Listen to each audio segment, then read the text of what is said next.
Alright, today's video is about the media, because the media is once again attempting to perform written sleight of hand, so to speak, and sidestep an actual issue in favor of attacking their own audience.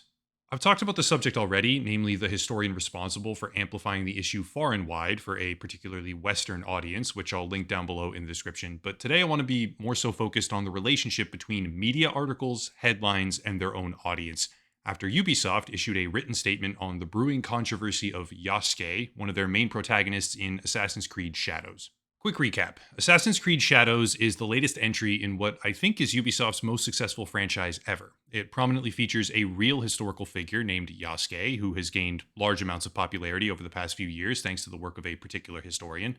But their choice to include this particular character has garnered a massive amount of scrutiny and criticism, leading to a possible investigation by the Japanese Diete over how the game is being handled. Regardless, now that Ubisoft has issued a corporate jargon statement without saying anything type press release on the subject, gaming media has piled on board, leading to a stunning example of us versus them perpetrated by the media side of things, as they once again seem to willfully misinterpret the core issues at play and demonize their own audience for short-term engagement.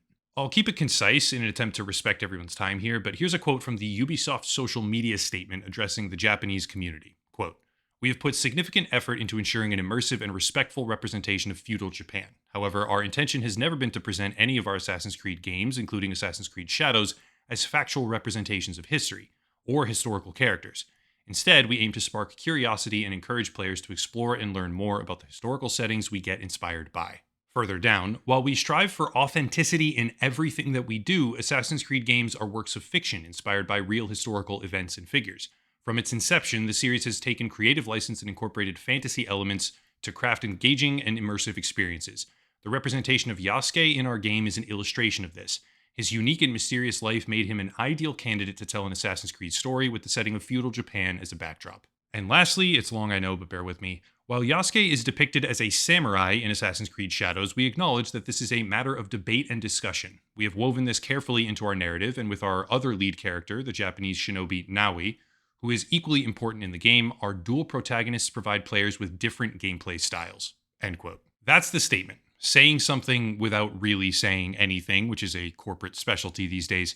But what came after is far more incendiary. See, the statement itself is extremely bland, but what isn't bland is journalistic outrage and political spin.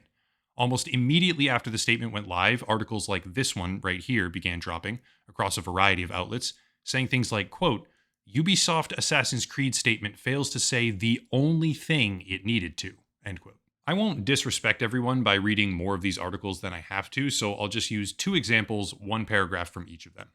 From this one, by The Gamer, quote, "This began when people didn't like Yasuke because he was black.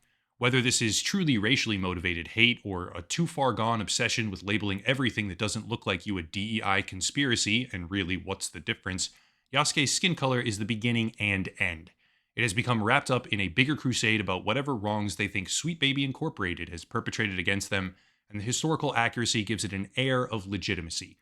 Now, Ubisoft has ratified that legitimacy," end quote. That is a very bold claim and extremely slanted and one-sided when you consider the full scope of criticism, but here's an even more extreme example from Inverse. Side note, the prior description of this article, which is still available on Google by the way, was Assassin's Creed didn't need to explain Assassin's Creed to idiots. That's a heck of a title, guys. Anyway, quote, "By issuing this weird non-explanation for the very normal creative decision to tell its version of a popular historical figure's story, Ubisoft only lent legitimacy to bad faith complaints seeped in racism. The vocal minority didn't take issue with the many historical inaccuracies of the series' past.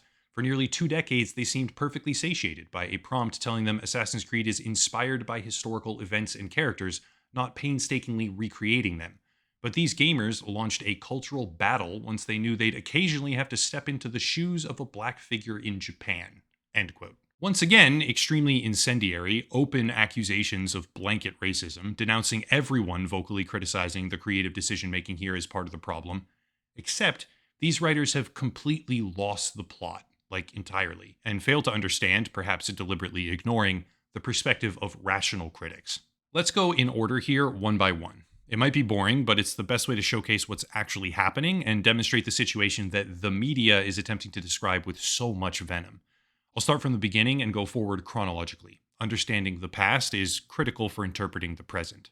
Altair ibn Ahad, subject of the very first Assassin's Creed game. Fictional character, born in Syria, and the game itself takes place in the Holy Land, which is Israel, Palestine, and Syria. Ezio Auditore, subject of game number 2, fictional character, born in Florence, Italy, with the game taking place also in Italy. Connor Kenway, game number 3, fictional character, born in Native America, raised by the Native American Mohawk tribe, and main character for a game built around the Revolutionary War. Same region. Side note, please do forgive me, my Assassin's Creed lore expertise is not very good beyond this point, but from what I could find, next up is Haytham Kenway, fictional character who represents the opposite side of the conflict in Assassin's Creed Rogue, which is a prequel to Assassin's Creed 3. He was born in London, England, with a game taking place across North America and the overall American colonies. Not born specifically in the location of the gameplay, but directly affiliated with that participating group for almost 200 years. Aveline de Grand Prix, Assassin's Creed Liberation, fictional character born in New Orleans, and the game also takes place in New Orleans. Edward James Kenway, protagonist of Assassin's Creed Black Flag, which is by far one of the best games in the franchise. Fictional character, born in Wales, but participating in high seas piracy across the West Indies. Not specifically born in the place of gameplay, but the game is also spread across a very large open sea area with a lot of different cultures combined, with which he is directly affiliated. Next is Adewale, fictional character, protagonist of Assassin's Creed Freedom Cry, also appearing in Black Flag briefly, who was born on a sugar plantation in Trinidad, while Freedom Cry is set in modern-day Haiti. Both are considered to be part of the West Indies. Shay Patrick Cormac, protagonist of Assassin's Creed Rogue, with multiple other appearances. He is a fictional character, you might be sensing a theme here, who was born in New York City with a game that's set in the colonial Gulf of St. Lawrence, Hudson Valley, and New York City. Character and region tied directly together. Next up, Arno Victor Dorian, Assassin's Creed Unity. Fictional character born in Versailles, game set in Paris during the French Revolution. Pretty straightforward on that one. Xiao Jun, protagonist of Assassin's Creed Chronicles China. Fictional character born in Beijing, game takes place in Imperial China. It's getting real simple right now. Arbaz Mir, subject of Assassin's Creed Chronicles India. Fictional character born in Kashmir, game takes place in Amritsar. For those unfamiliar, these two places are geographically contiguous and can be reached in less than 3 days walking on foot. Nikolai Orlov, Assassin's Creed Chronicles Russia, fictional character born in the Russian Empire, takes place in Soviet Russia. I mean, it's really, really self-explanatory right now. Jacob and Evie Fry, fictional protagonists of Assassin's Creed Syndicate, born in Crawley, which is in the UK. Game takes place just barely slightly north of that location in London. Bayek of Siwa, Assassin's Creed Origins, fictional character, born in Siwa, go figure, as per the name, which is in Egypt. Game itself takes place in Egypt. Cassandra and Alexios, protagonists of Assassin's Creed Odyssey, fictional characters born in Greece, particularly Sparta. Game is in Greece, right? What more do you want right now?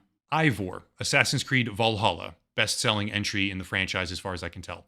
Fictional character, born in Western Norway. Game takes place initially in Norway, then England, as well as other territories that the Vikings historically raided. Ivor was a Viking. Basim, Assassin's Creed Mirage, is yet another fictional character born in Baghdad, with a game that takes place, go figure, in Baghdad, because the norms of this franchise are basically carved in stone. Finally, after all of that, we arrive at Assassin's Creed Shadows, a game that takes place in feudal Japan, with two main characters, one of them being Yasuke, who is, for the very first time in franchise history, not a fictional character, but a real historical figure who is widely believed to have been born in Mozambique and spent just 3 years in Japan, with a hotly contested role where basically just one single historian out of all of them has built him up as this legendary hero, while pretty much everyone else disagrees, debating whether or not he had any importance, impact, or position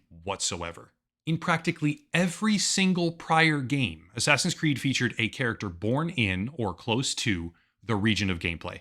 In the very, very few instances where that wasn't directly true, the character had extremely obvious cultural ties to the region, but even setting that aside, Every single prior game also had a system where a fictional character would experience the narrative, then meeting real historical characters along the way for side quests and story beats.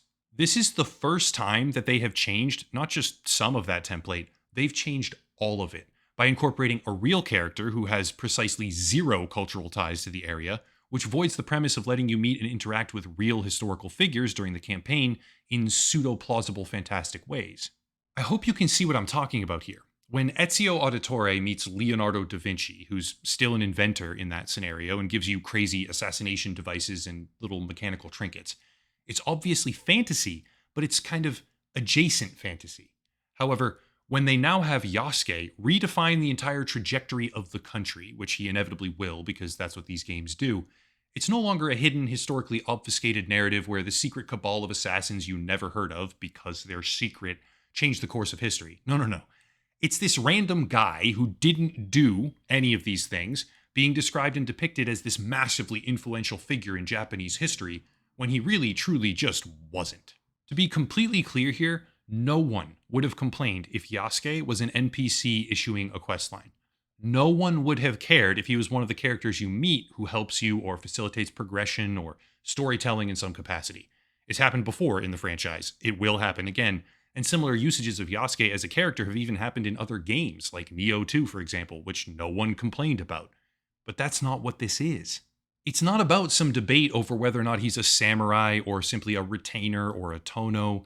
It's about playing a video game where up till now they used a fictional character to tell interesting stories, but instead they've decided that this time they'll use a real character and show him as some monumental Japanese figurehead that he simply did not exist as, therefore making a bit of a mockery out of the actual historical period when he inevitably does things and saves villages and influences geopolitics and assassinates people in ways that did not happen.